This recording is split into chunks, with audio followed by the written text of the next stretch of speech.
Agora a gente vai acionar as nossas equipes de reportagem, um dos assuntos o assunto, né, que está dominando o noticiário mundial aí, é o ataque, né, dos Estados Unidos à Venezuela, a captura do presidente Nicolás Maduro, o que muda no país, o que isso pode representar mundialmente. Vamos falar com a Cauana Cardoso, então, que está ao vivo. Ela vai conversar conosco. Inclusive, Cauana, a gente já teve reações aí do mercado financeiro ontem no mundo todo. A gente pode esperar algo positivo, negativo daqui para frente, que é a pergunta que se faz, né? População venezuelana, muitos comemorando, né, a retirada de um ditador no país, mas fica um grande ponto de interrogação a partir de agora. Bom dia.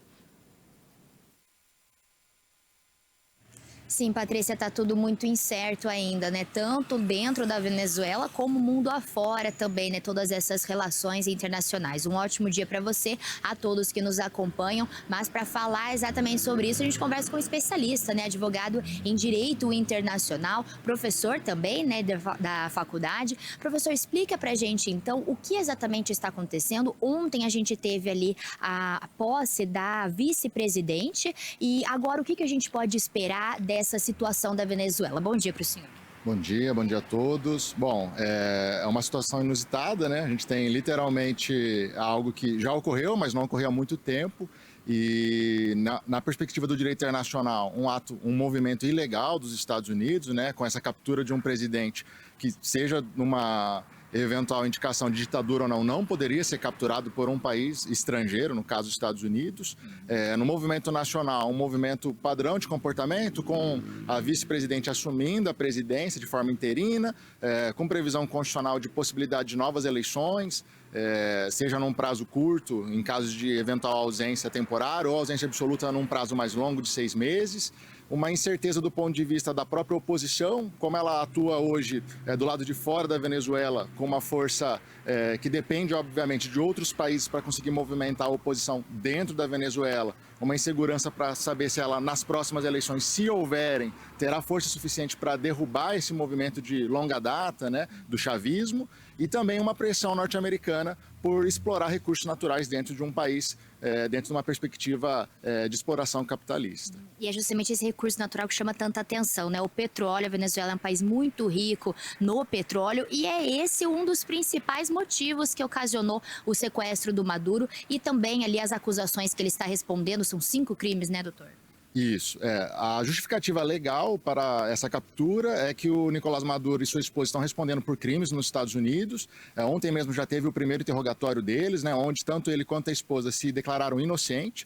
A gente sabe que existe, obviamente, uma indicação de participação por parte dos Estados Unidos em desfavor deles no narcotráfico, né, no tráfico de drogas internacional. Então é a principal acusação. Ainda tem um processo penal pela frente, então não se sabe dizer se realmente vão ser condenados ou não, mas há histórico de condenações de ex-presidentes pelos Estados Unidos, também em narcotráfico, então tráfico internacional, e do ponto de vista de perspectiva interna, realmente gera essa insegurança, né? Com ou sem condenação do Nicolás Maduro e sua esposa lá fora, como vai acontecer essa transição ou não dentro da própria Venezuela. O senhor estava explicando que quando o Maduro assumiu, ele retirou as empresas dentro da Venezuela que comandavam ali a exportação do petróleo. Foi isso também que acabou ocasionando essa guerra, digamos assim, com os Estados Unidos? Perfeito. Com a estatização, né, após esse movimento do Nicolás Maduro de uma tentativa de retirar as empresas norte-americanas, de fato a gente consegue evidenciar que existe ali uma dívida externa por parte da Venezuela em desfavor dessas empresas norte-americanas,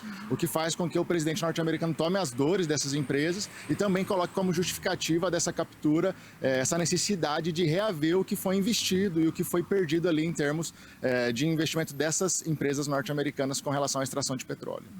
Doutor, a gente está falando muito internacionalmente, mas nacionalmente, o Brasil pode ser afetado? A gente pode esperar alguma situação nesse quesito do nosso presidente, às vezes, se colocar à disposição do Maduro, né, ou se opor? O que pode acontecer? Vendo num viés político, né, a gente sabe que é mais próximo à visão ideológica do Brasil com a Venezuela do que com os Estados Unidos. Do ponto de vista de indicação da captura, do ato da captura em si, acredito que o Brasil vai sempre se movimentar num indicativo de ilegalidade, né, numa possibilidade de tentar indicar os outros países que não é a favor de captura de nenhum país, de nenhum presidente de nenhum país. mas muito provavelmente também diante da insegurança é um movimento que não dá para tomar um partido por completo. Acredito que vai levar um tempo para o Brasil conseguir se posicionar sobre o todo, né? Acredito que vai levar um tempinho para a gente conseguir identificar onde o Brasil está nesse tabuleiro.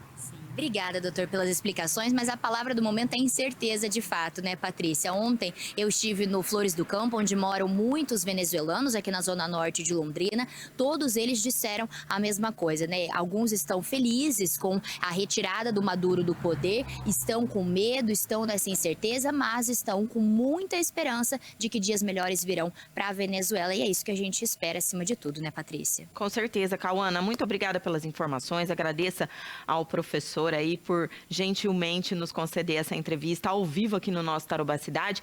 E quero dizer para você também que na próxima quinta-feira, agora depois de amanhã, a gente vai receber aqui o pessoal da Caritas, né, que é um serviço da Igreja Católica, juntamente com a Secretaria de Assistência Social, que faz um trabalho de acolhimento a migrantes. E eles receberam aí ao longo dos anos, muitos daqueles que vieram da Venezuela. Por enquanto, segundo eu já adiantei ontem com a Thaís, né, que é a representante que vem conversar com a gente, eles não receberam pedidos de venezuelanos que estão aqui no Brasil para que haja alguma movimentação para buscar parentes que ainda estão na Venezuela ou aquele movimento contrário, de retornar ao país. Então, realmente é o que a Cauana disse, incertezas, com certeza, né? Incertezas, com certeza, foi ótimo, né? Mas é um período de incerteza nesse momento que a gente precisa olhar com muita cautela o mundo todo, mas também pensar nesse lado humanitário dessas pessoas que estão distantes aí dos seus entes queridos. E a gente vai tratar sobre isso, então, na próxima quinta-feira, aqui no Tarobá Cidade.